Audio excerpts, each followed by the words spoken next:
spent 11 years living in Chicago. Yay. Hi, Troy. It's great to see you too, Edmonton. I love it. We're having already four different countries covered. That's Yeah. so cool. It's I mean, happiness is definitely, I would say, one of those very ubiquitous topics and something we're interested in no matter where we are in the world. It transcends all countries, cultures, nationalities, all of it. Well, thank you so much. I'll be conscious of the time as everybody trickles in. We'll get started.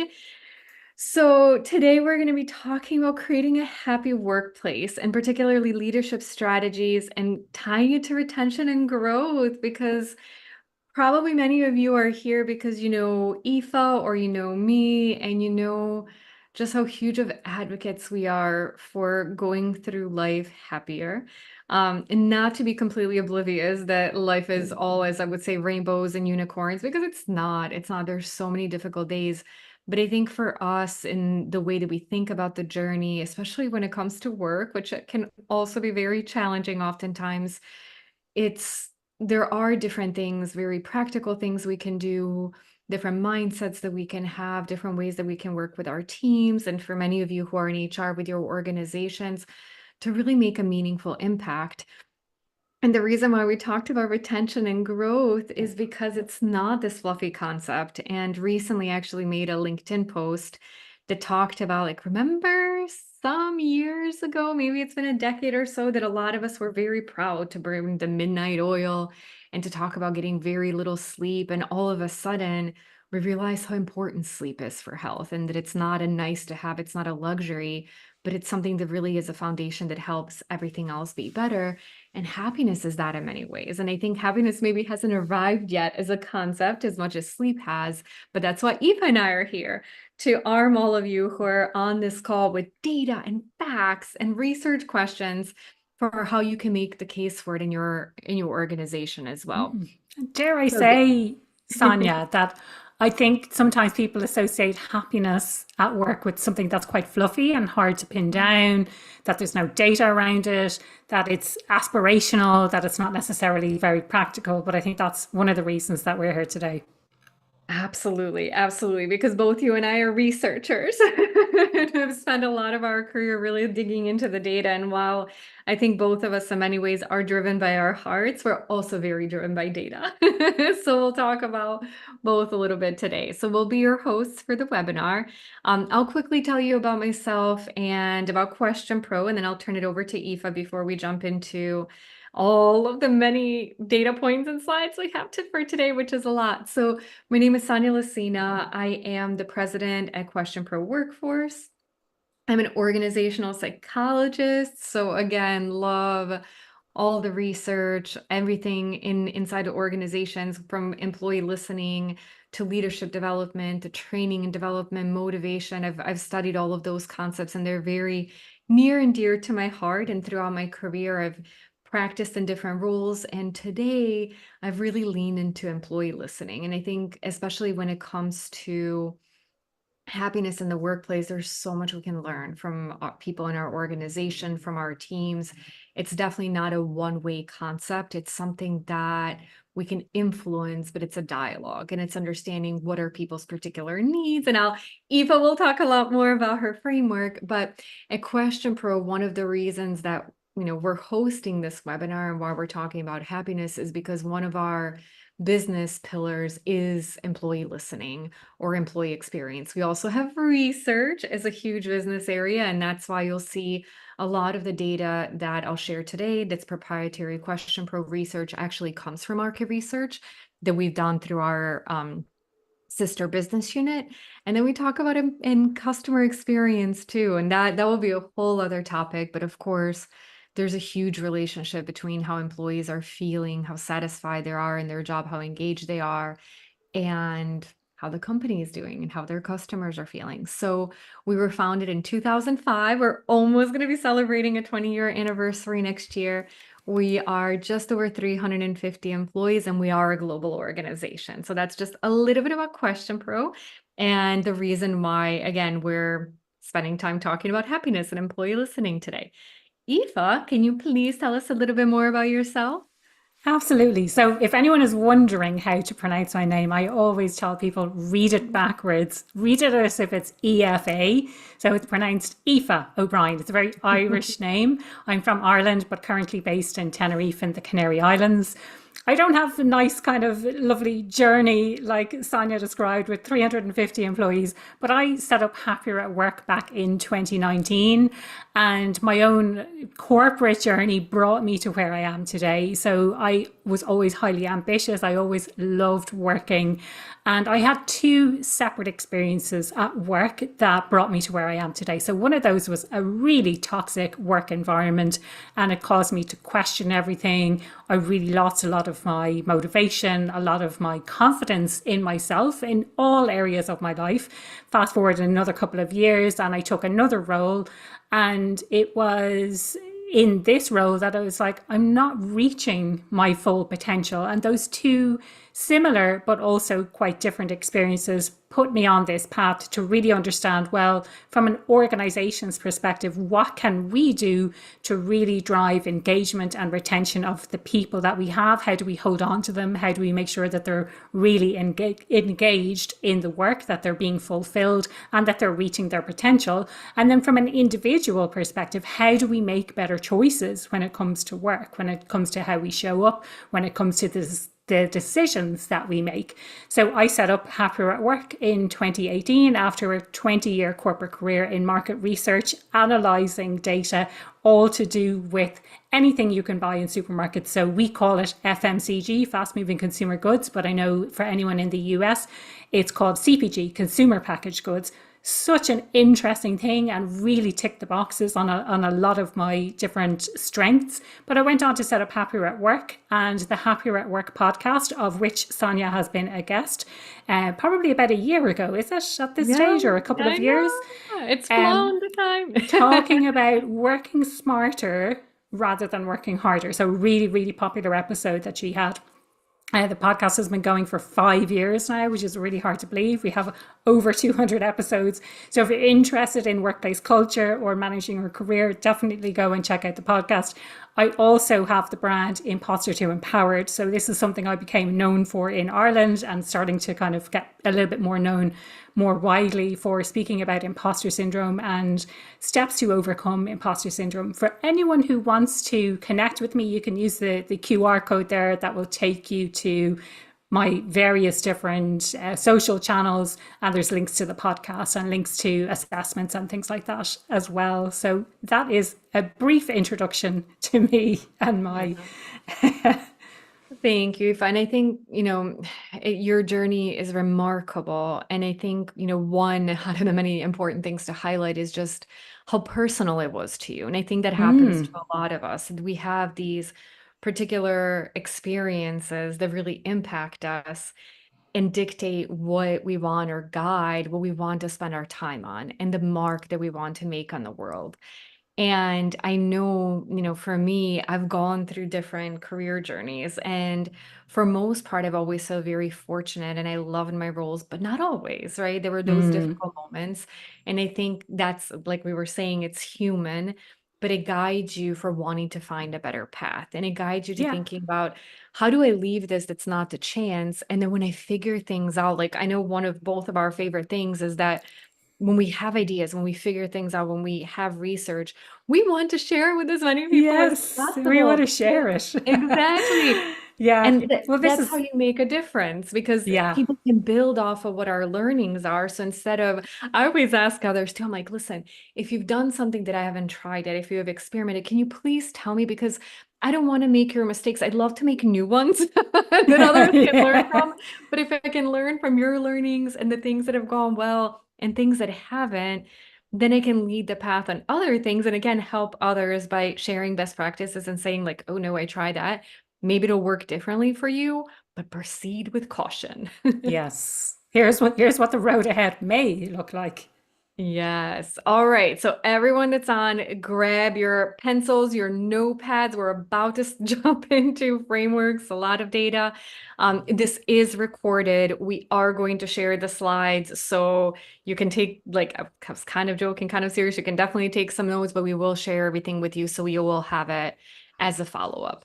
So in this session, what we're going to do is first, we talked about, we promised some real numbers, research, impact on retention. Then Aoife is going to share her framework on happiness throughout the presentation. So we're going to go through different sections. We're going to share some good survey questions to ask, some things we found in market research, why it's important to ask, and then also advice.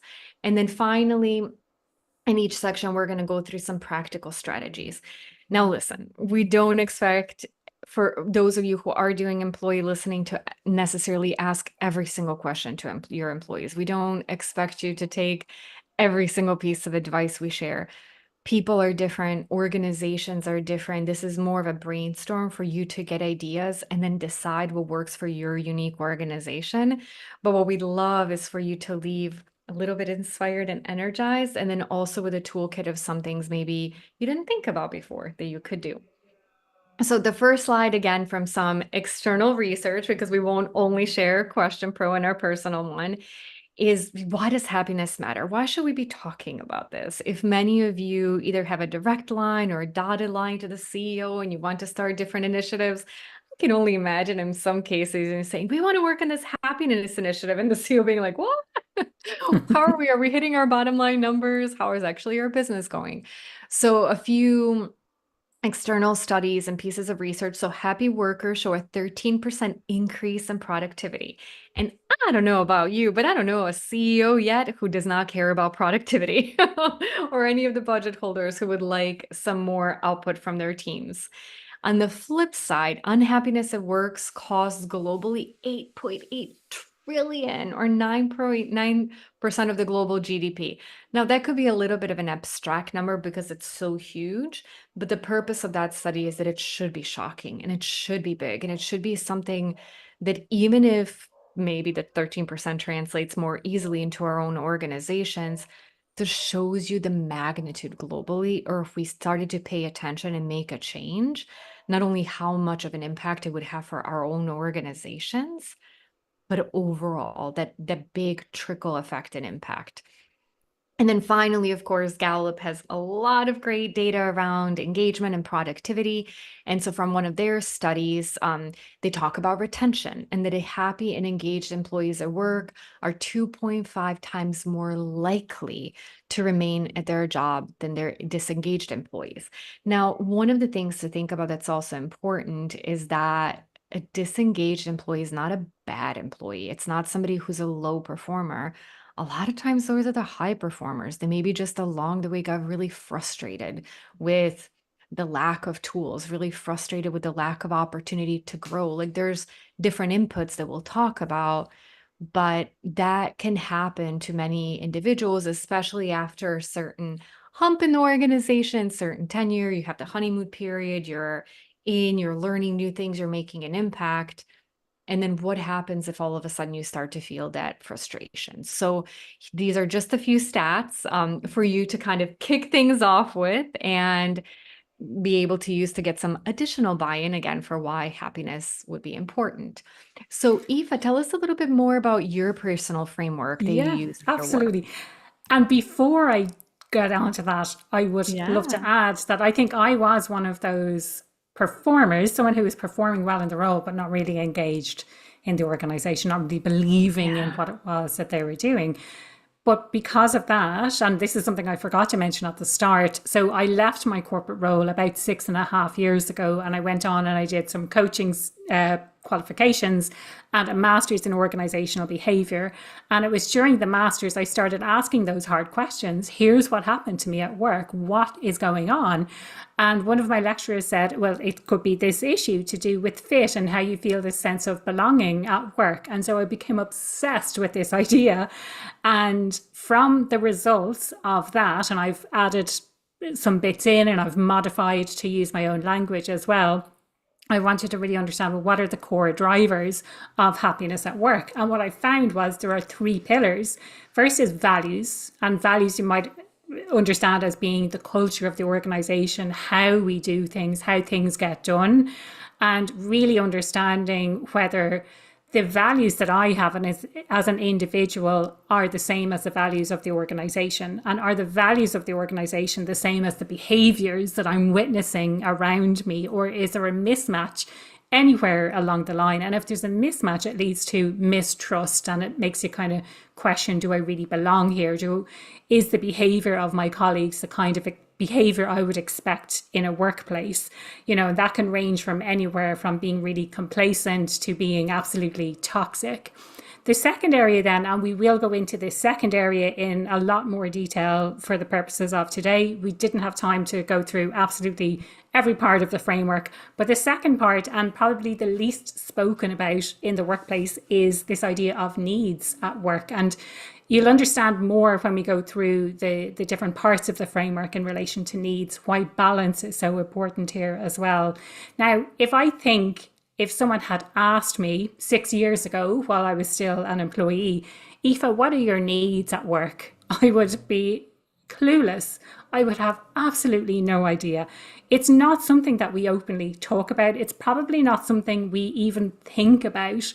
However, on the flip side, I think when you feel really frustrated at work, when you feel like you can't do something, that your hands are tied. So really understanding the drivers behind motivation when it comes to a needs perspective is so, so important to facilitate happiness at work and improving people's workplace happiness. The third pillar then is all about strengths, understanding what your strengths are, being able to use your strengths on a daily basis, working alongside people who have complementary strengths to you, so you're not competing, but you're collaborating, even if you get really frustrated, because I know sometimes if you put the complementary strengths I always think of are people who are visionary thinkers. They think of the big picture, and then those people who are very detail oriented.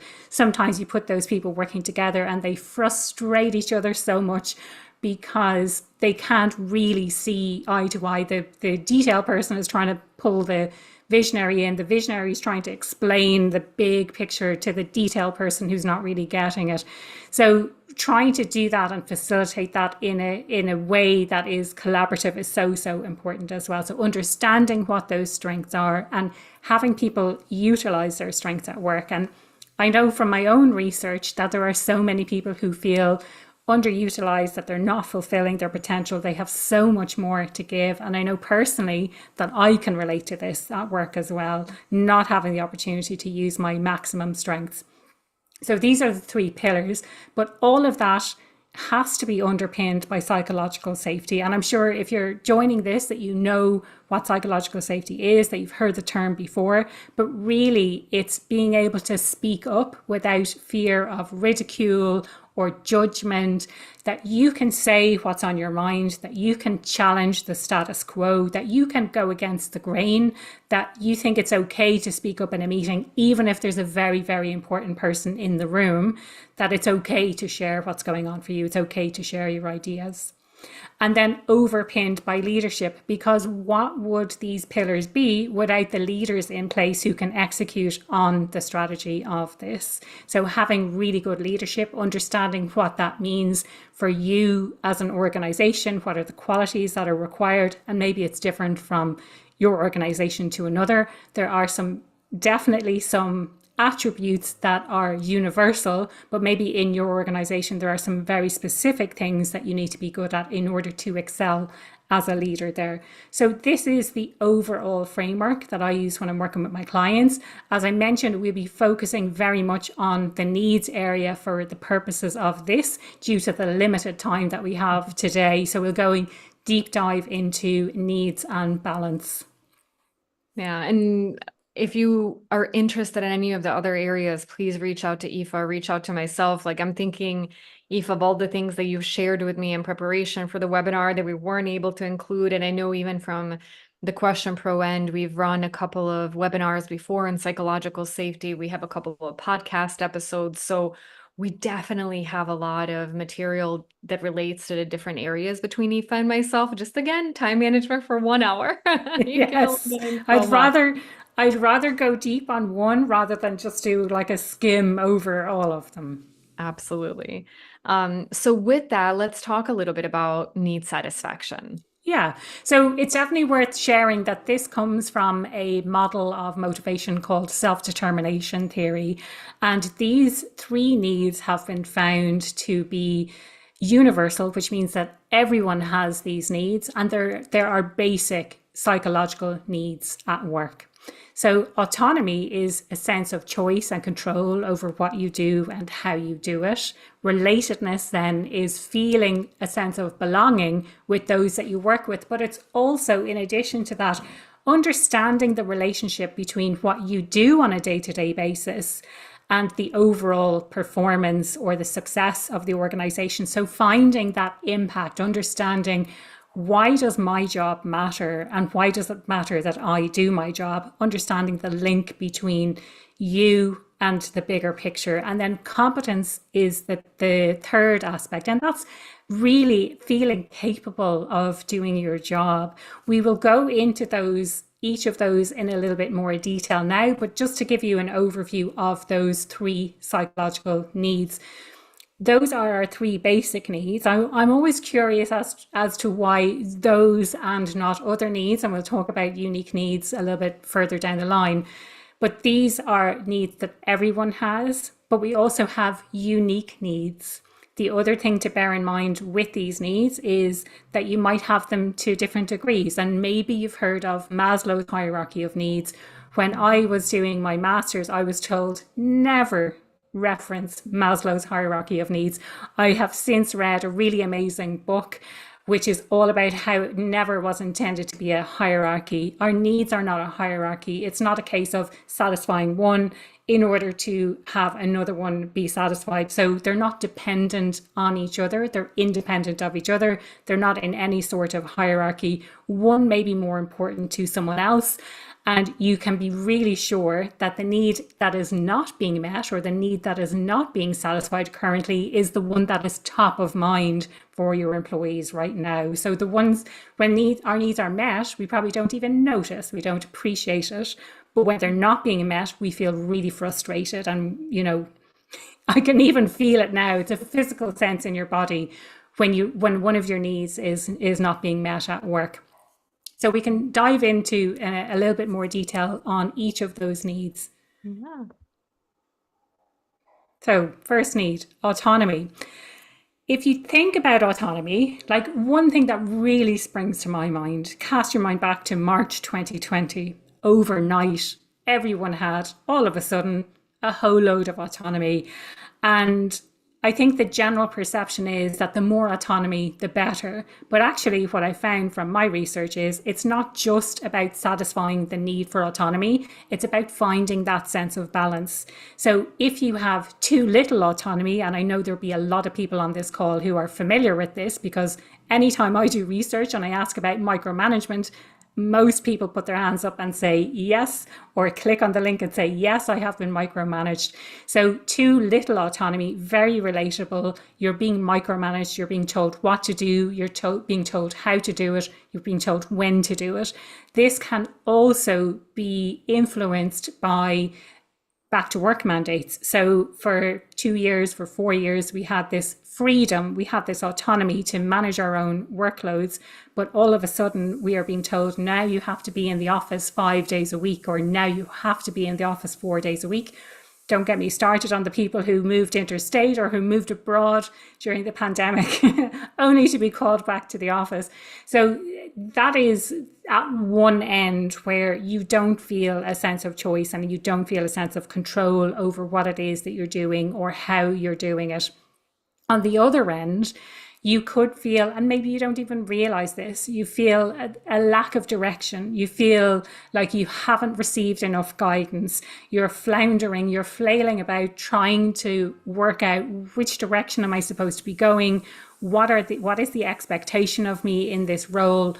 Where and you spend so much energy trying to figure that out that it's not as bad as micromanagement, but it's almost as bad as micromanagement. So we need really, really clear expectations placed upon us. And I would always encourage people, if you don't know what the expectation is in your role, if you don't know Mhm. what you're supposed to be doing, what the outcomes that you're supposed to achieve, always ask. I think people are so afraid to ask in case it seems like they're incapable or that they haven't listened or whatever it might be. A huge part of autonomy is this growing level of flexibility that we're seeing in work. And I know, Sonia, you have some really Mhm. great slides around this idea of flexibility. And I think the one of the things to say about this is the idea that flexibility is not just about when we work. So I'll let you take it away, Sonia. Yeah, so this is something I was doing extra reading last week in preparation for today because I feel like there's always new research or research we haven't come across no matter how much we read. And this one actually really stuck out to me because I do our employee listening surveys at Question Pro as well. And I've been doing some open-ended analysis on our items. And one of the by and far most frequently cited word and concept when we asked our employees what they like the most about working at Question Pro was flexibility. And I thought, wow, that's really interesting. And part of the reason why I thought it was really interesting is that was a thread that showed up for a few years. Now, during the pandemic, we were work from anywhere. And people enjoyed that, but then there were a lot of people that were saying, I miss my colleagues. I miss the social time at the office. I like the flexibility. And so now, over time, for particular roles, for particular geographies, we made a strategic decision to ask our employees to come into the office for a certain amount of time. And, we took a step back and we looked and we waited to see, is there going to be friction? How are people going to receive this? And actually, both from data and anecdotal conversations, people received it quite well.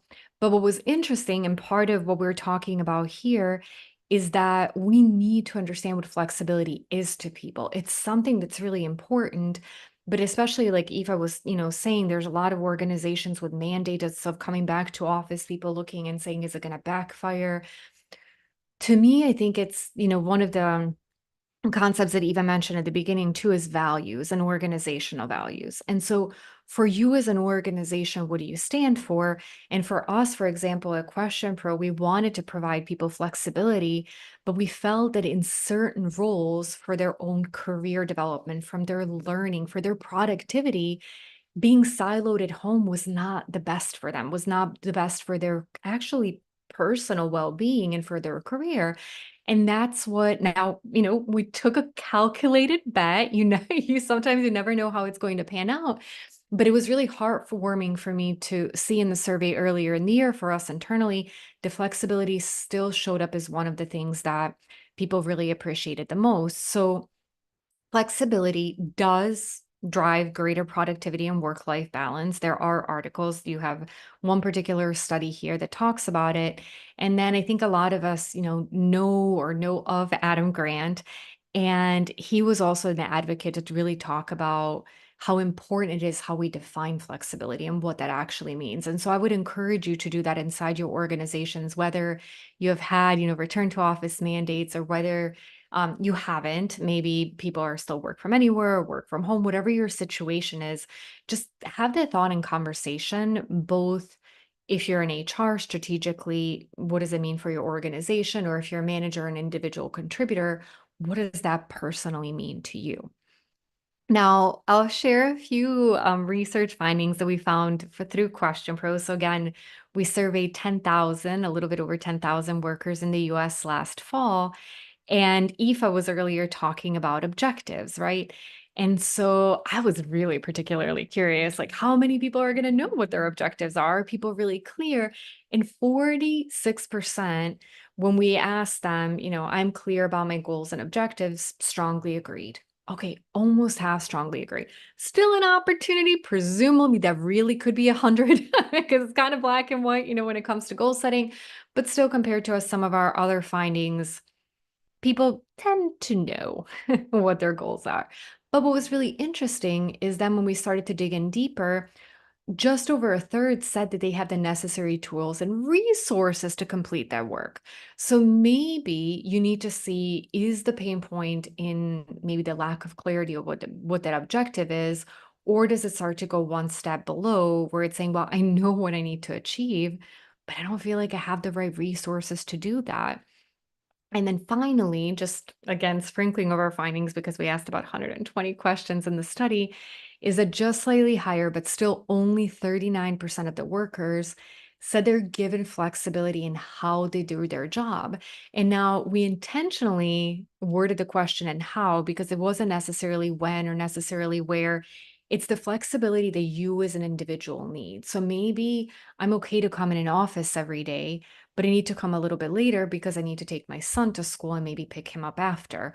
Or maybe I just want to decide how I'm managing my work throughout the day, that I don't have a leader or manager that's above me saying, Sonia, did you complete this? And did you finish this? Like, what are the reasons why they're asking in so much detail? So there is still an opportunity about the goals and objectives, but based on our research, we would say there's even more about what do individuals need to get their work done?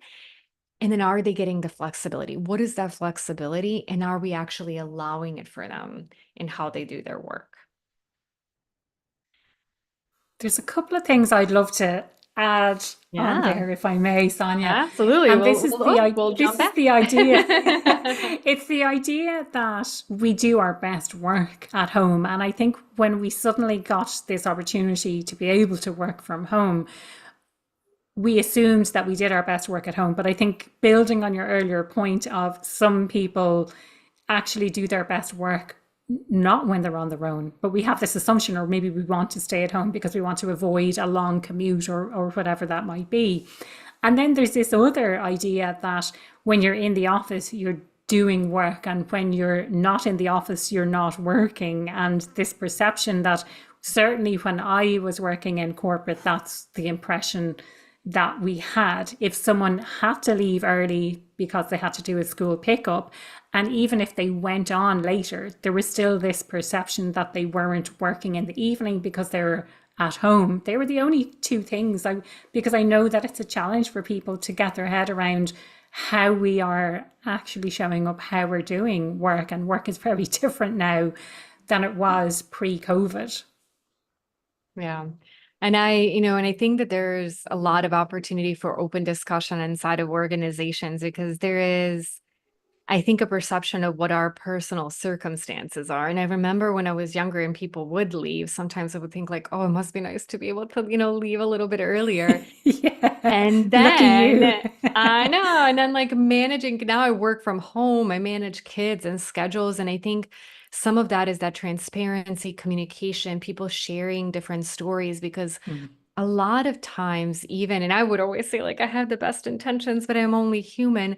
When we're not in somebody's shoes, it's hard to understand what they're going through. And it's hard to understand just how their life is set up. And so, for that reason, I think that bringing that to life as much as possible is so important because I think that's, as managers, as peers, we'll look for different ways to support each other and we'll look for different ways to be understanding. And I think we've come a long way in the recent years just because there's been a lot that's happened in the world. And I think it's, maybe that's one positive of social media sometimes is that for the people who are open to sharing the good, but also the bad and the ugly, we Mm. start to see that other side. We start to see maybe people who we've idolized and thought, they make it look so easy. And all of a sudden you're like, wait a minute, wait a minute. So I applaud those of you who are open to that. I know I can probably do a better job. I try to, because I remember when people would say to me, like, oh, like you just take everything on and it's like piece of cake. I'm like, no, no, it's far from it. It's far from it. Then I like tipped over the other way and started oversharing. But we learn. So I think there is Balance, definitely, balance. yeah, balance. Exactly. There's that opportunity to find the right voice, but definitely share parts of us so others can help understand what are those circumstances that are different than theirs and what do others need that's not like what they need themselves, especially if you're in a leadership position.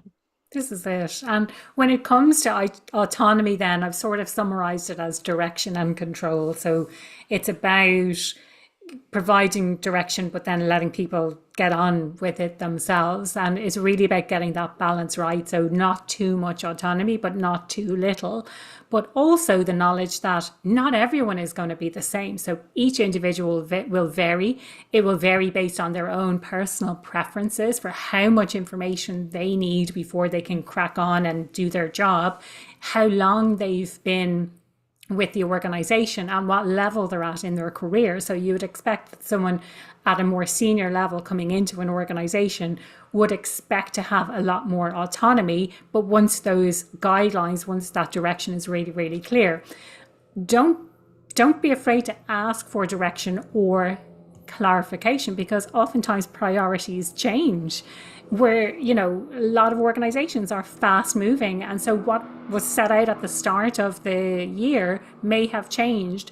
And I know I've been in the heartbreaking situation of working on a project for a long time, giving it my all, and then being told actually our priorities have changed, and you don't find out until it's too late. So make sure you're really clear on what needs to happen and when it needs to happen, and if there are any changes. Set really clear expectations. And when I talk about expectations, I always talk about time and quality, and let people do their jobs with your support. So if you can set clear expectations around time, so this is around how long it should take for someone who's starting out doing this type of work. This is around how long it should take for someone who's a bit more expert in this area, who's been doing it for a while.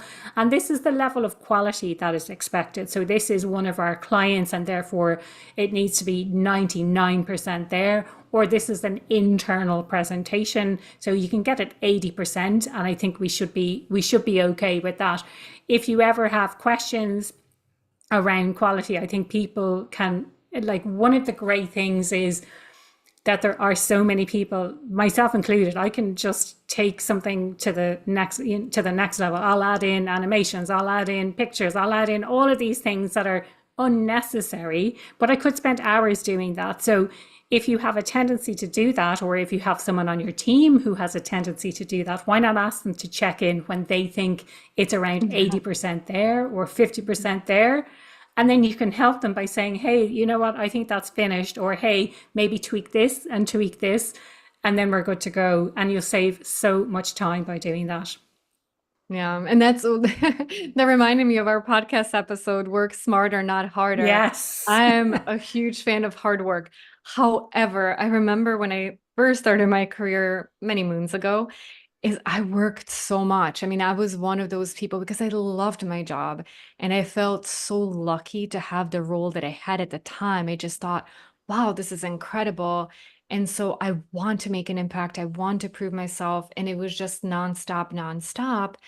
And I remember my leader at the time said, Sonia, but you need to be very smart about where you focus your time, because you can't do everything. So what's making the biggest impact? What needs to be done? What's the most important? And you know what? It's not always black and white. It's almost never black and white.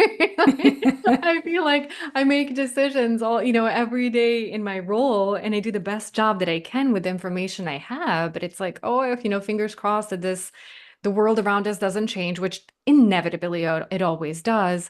But it's really having that conversation with your mind around what are the external expectations around my leader, because most of us have leaders, some of us don't, and then aligning our expectations with the leader's expectations are our own. So yeah, it's an interesting, ever-evolving game. And I'll call it a game because it makes it feel more fun that way.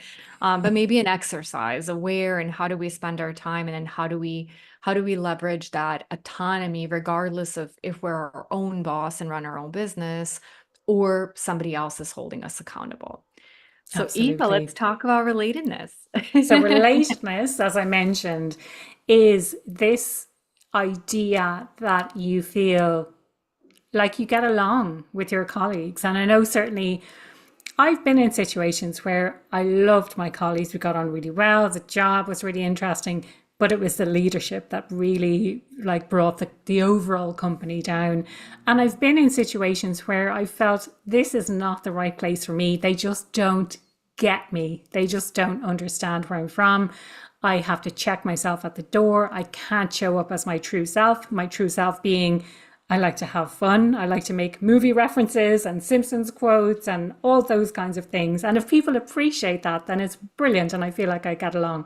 Now, relatedness was kind of a hard one to understand where's the balance with, with that, excuse me. But for me, when there's too much relatedness, it can form cliques. So you can have people who are gossiping, people who are, really trying to bond with each other, but in quite a toxic way. So that's when there's too much relatedness. And then at the other end of that, you have the people who are left on the outside of that. So there's the us and them. And I've definitely experienced this. Typically, it was in organizations I've worked in, and I'd love to know, I haven't seen any people kind of sharing any examples in the chat, but in the organizations I've worked in, it seems to be when you get to a manager level, then you're different, you are other. And it seems to cause this us and them divide. So it's happened to me a couple of times. And the first time it happened, I was on the not a manager because they had opted to promote my colleague to be my boss. And so I was on the other side of that. And then the second time that I really noticed it was when I was promoted. And I felt like my former colleagues were not really engaging with me anymore. So I think in relation to that, it's just noticing these types of things and creating an environment where we feel like we can be ourselves, we feel like we can show up. The other aspect of relatedness, and it's a really important one, is understanding the impact that your role has at work. So making that direct link for your employees to say, this is why your role is really important. And did you know that this is what we achieved as a team, as a department, as an organization, and you contributed in this way? So whether that's a contribution kind of more generally to the results, whether it's an impact that someone had on a client. I know I've always been in client facing roles. So it's always been getting an understanding of what the impact has been on the work that I've delivered. Getting that feedback directly from clients is so motivating. But if you can make that really clear and remind people, this is why your work is important, this is how you're contributing. And depending on the type of work you do, you can extend that to the impact that your organization is having more broadly as well. So one of the examples that we spoke about when we were preparing for this is the example of job crafting. And so there was a janitor who was working in NASA at the time of the moon landing. And when he was asked, what do you do? He said, well, I'm helping to put a man on the moon. So understanding the impact that he had. So he was there, he was cleaning every day, and he was able to make that link between how he showed up for work every day and what NASA was able to achieve by putting a man on the moon. So I think it's not too far a leap to get that really crystal clear understanding of the impact that we can have. Yeah. And I flipped as you were talking to this slide because this is something that really struck me, because I think intuitively, if we don't look at research, we think that that sense of purpose, the sense of impact is much easier if you have this exciting job and this big job. But really a big part of that is mindset. And a big part of that is relationships. And to me, that was so meaningful because not everyone can have a fun job from the standpoint that you're innovating every day and you're doing these huge things personally in your day-to-day job.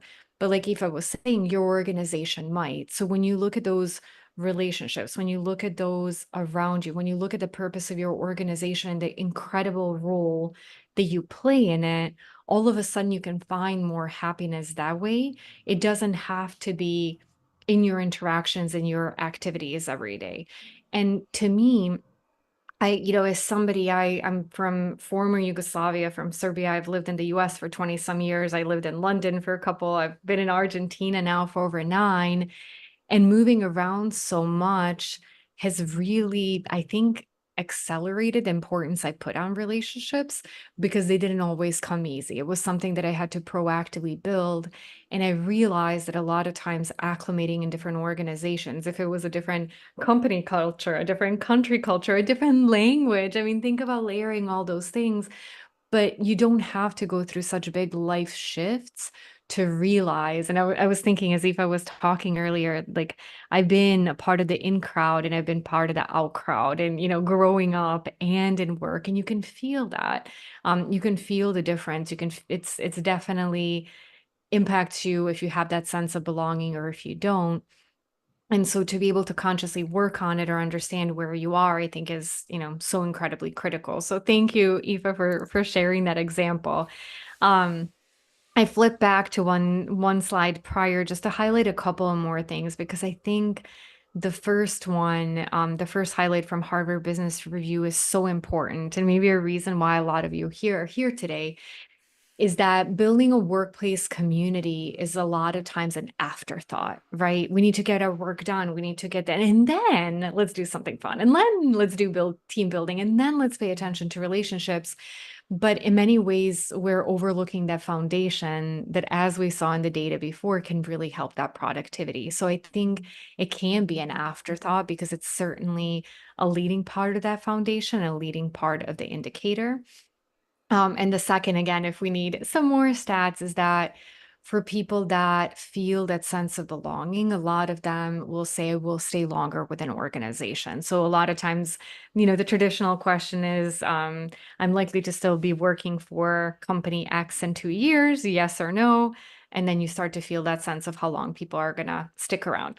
Now, at this point, as I mentioned earlier, we had over 100 questions in our market research study, and I got to the point in our conversations with Aoife that we were looking at all of the different questions and what's most relevant to share today, and it was impossible to pick.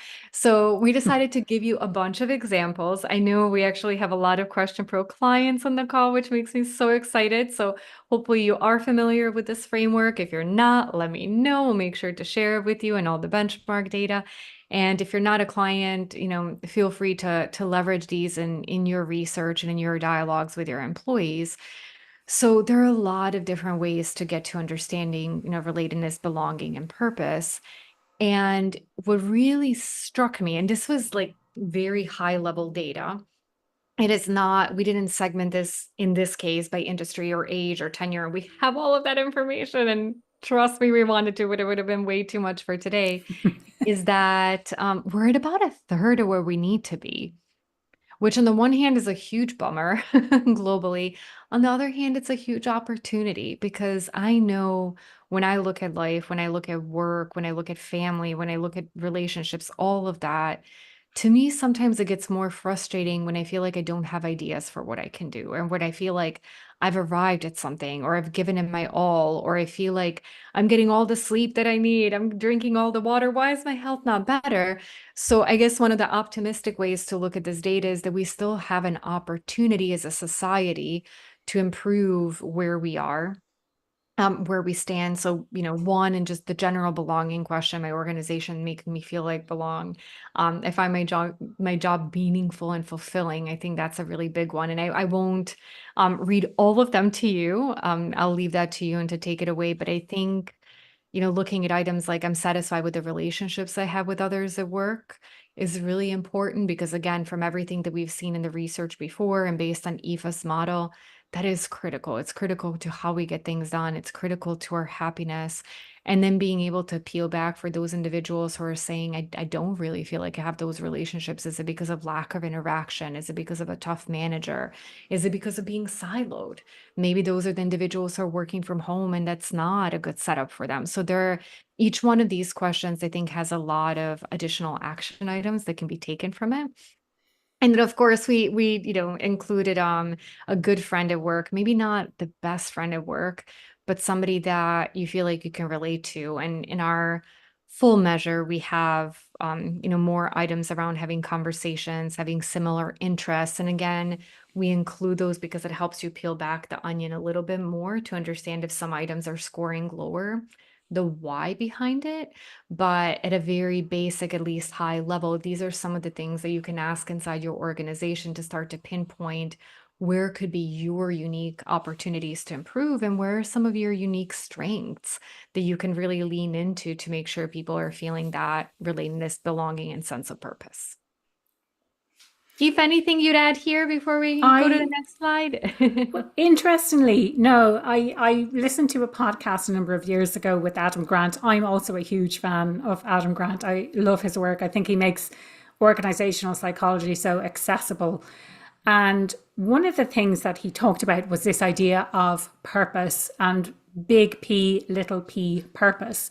So we often think that when we have a purpose, it needs to be this big thing. I think the example he used was save the whales. You know, we think it needs to be this big, grand, global impact thing. But actually, if you take that as little p purpose, it's the daily interactions that you have. It's the impact that you have on those people around you, whether it's colleagues, whether it's the community that you work in. So it's bringing it back down from a global, we need to have something huge, to think about what the impact that you have is. Think about what is the impact that you have on those around you at a community level rather than at a global level. Yeah, I love that. I love the accessibility and understanding where your impact could be. That doesn't have to be this huge Absolutely. revolutionary thing. Yeah.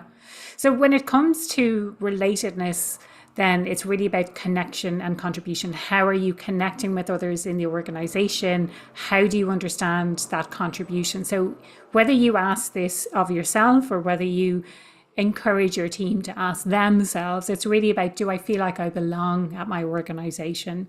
You need to be really clear with your employees about their contribution to the team, to the department, the organization's objectives, or to the success of the organization as well. So how are they contributing? Why is their role important? And if you're not clear on your role, I mentioned this already, please ask, get really clear on not just the expectations, but the contribution. What is the impact of your role? Why does it exist? Why is it important? And what role can you uniquely play in that as well? So that's, I think, really important, and it probably will tie into the next point that we'll talk about in a second. But find a way to connect with colleagues on a personal level. I received an email just this morning about Christmas parties. This was a UK study that was done. So it's not Irish, it's not US, it's not global, but this was about Christmas parties, and most people not wanting to have a Christmas party anymore. And the biggest reason was because they had to interact with their colleagues and make small talk. Now, to me, that's really sad. It's really sad if you don't want to have a Christmas party because it means you're going to have to talk to your colleagues.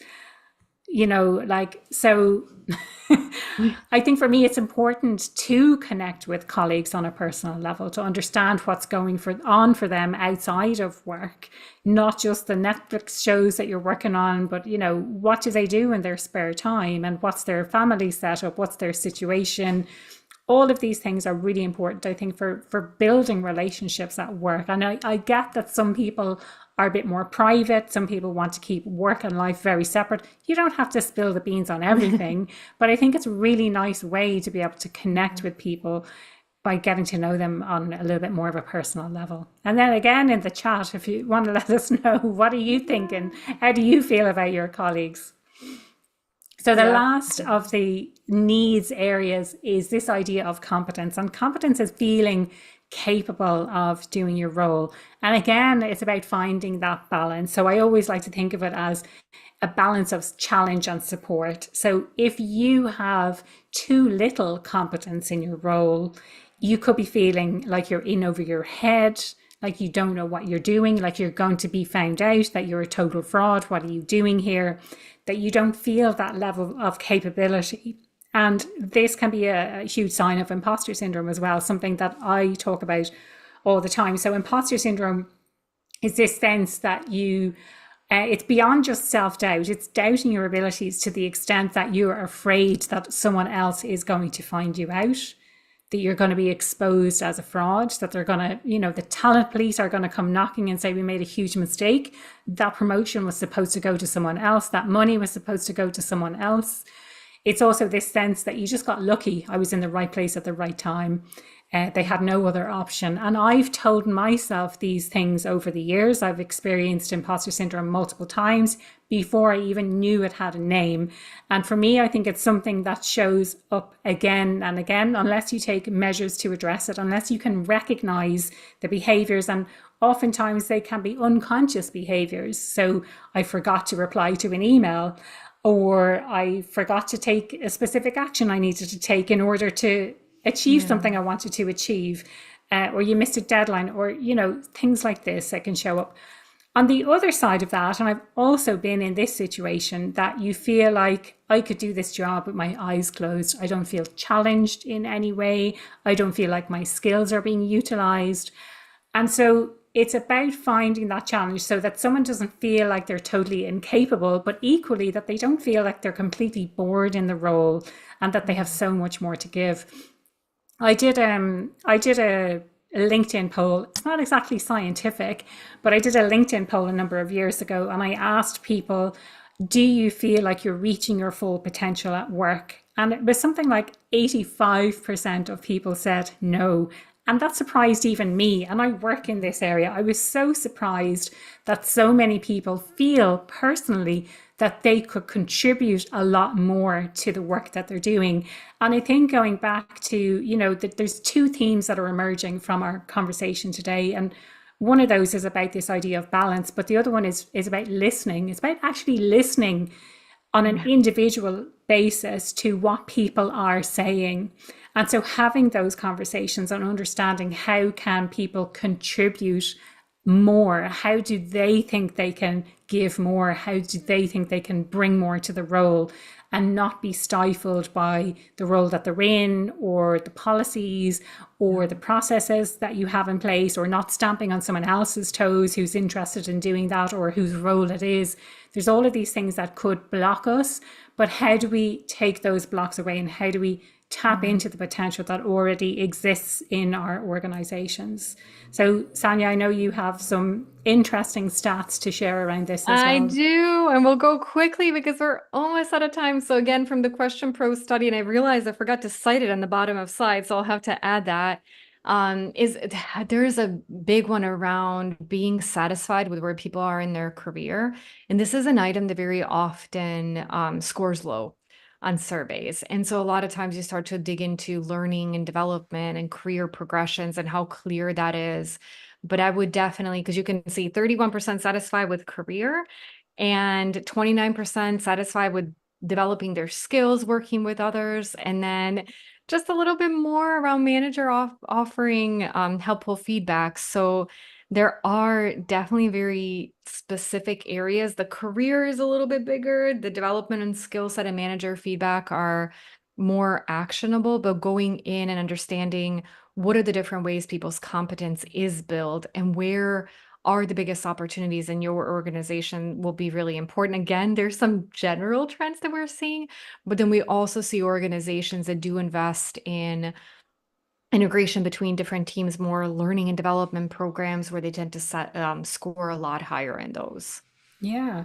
And I think for me, something that we're not taught is how to manage our career strategically. Companies put things in place, they have learning modules, they have all sorts of fancy tools that they can use from a HR perspective, but people don't know how to strategically think about how to manage their career. So that's my addition to that.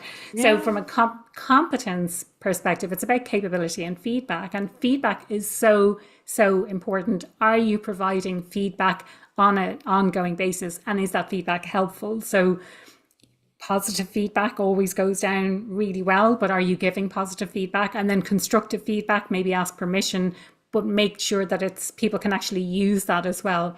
If you feel in over your head, can you seek out some support for imposter syndrome? Seek out and openly give feedback as well, where people are looking for feedback. Make sure that it's useful, that it's helpful. Look for new learning opportunities. Is there an opportunity to learn a new skill? AI is, I think, the top of everyone's tongues at the moment. How to use AI in roles and how to, getting an understanding of how to use AI to improve processes in your work as well. How can you improve your work? Where are the areas for improvement around processes, relationships, or the outcomes that you get?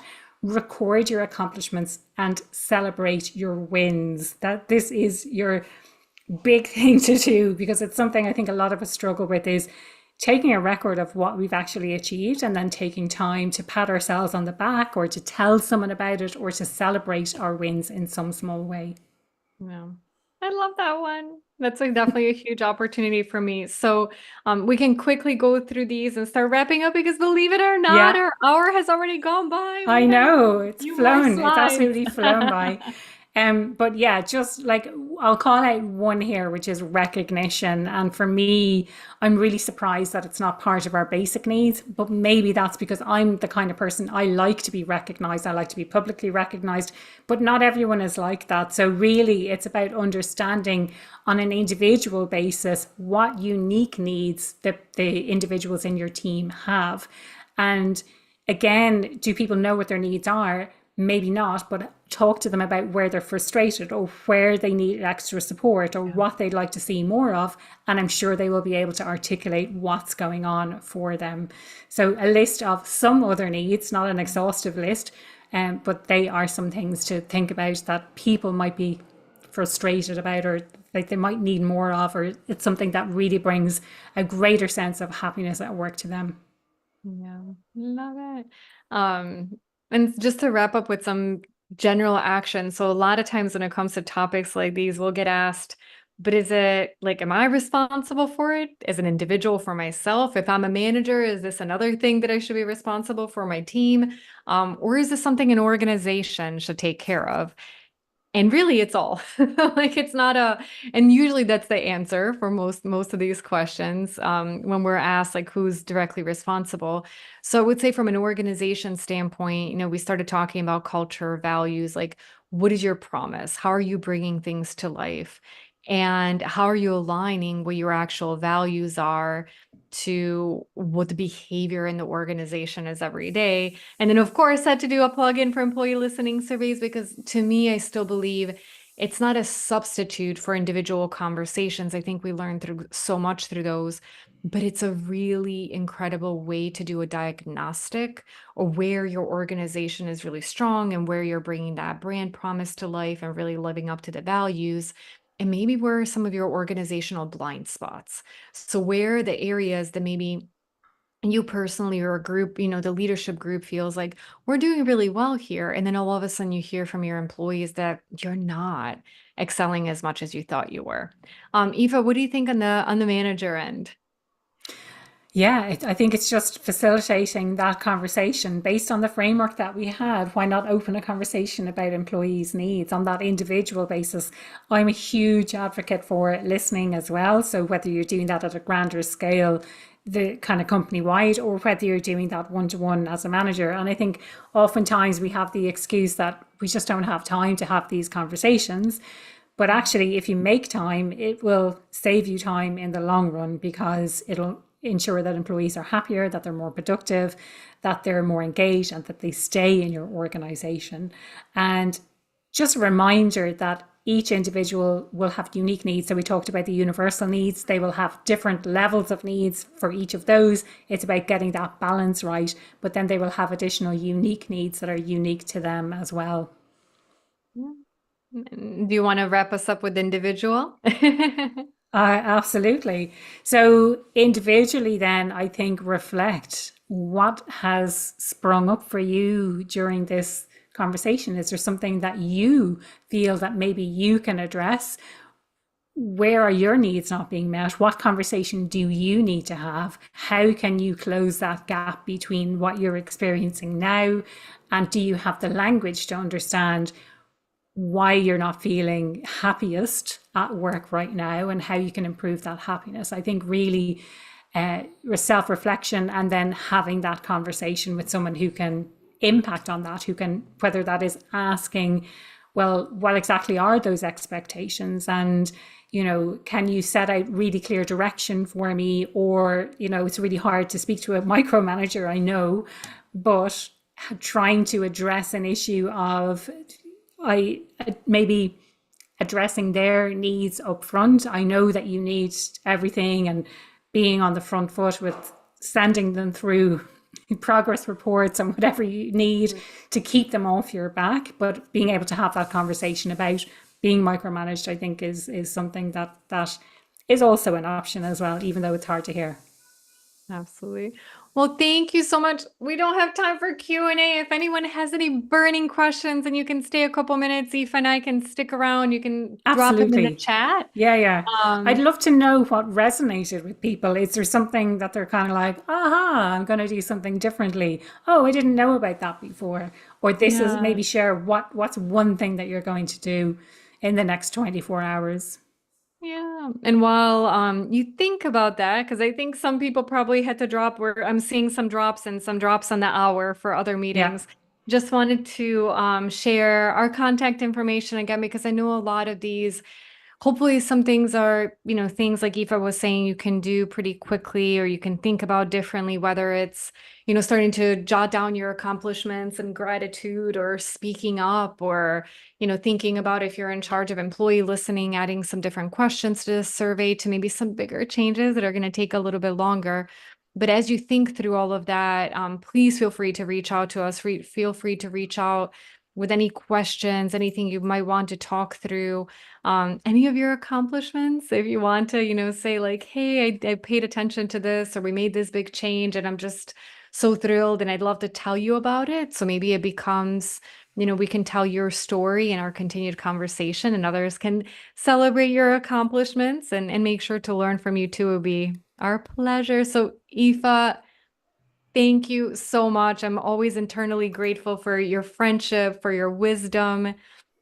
Um, and oh, I have one. I just completed the question flow employee survey, and this really helps me. Thank you so much. Thank you. Thank you, April, for your comment. We're so glad that this was useful. Um, and again, Aoife, thank you. Thank you. Oh, we're getting more comments. I don't want to miss any of them. Feel like there's a delay. Yes.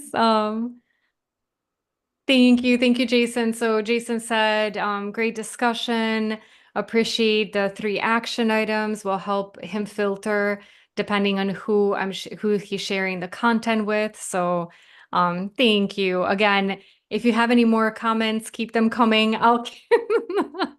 I'd love to. I think next time we'll have to make this, I don't know, an hour and 15 minutes. So we have a little bit more spillover time for the discussion. But thank you, Aoife. Thank you all of you who joined us. We know that agendas are incredibly busy. We have a lot of juggling priorities, but we're so happy that to have you in our circle and to have you as somebody who's equally as passionate about happiness in the workplace and making these things work as we are. So it's always so lovely to, again, build this community and be able to have these interactions with all of you. And Aoife, I know we'll be seeing you again soon. So incredibly Definitely, grateful for yes. your partnership, for your friendship, and for Thank everything that you you. do And to make thank the you. world a No, better place. it's been fantastic in the run up. It's been a fantastic discussion in this. And I really hope that people have some actionable things that they can take from this conversation. Really, really appreciate your input as well. Thank you so much, Sonia.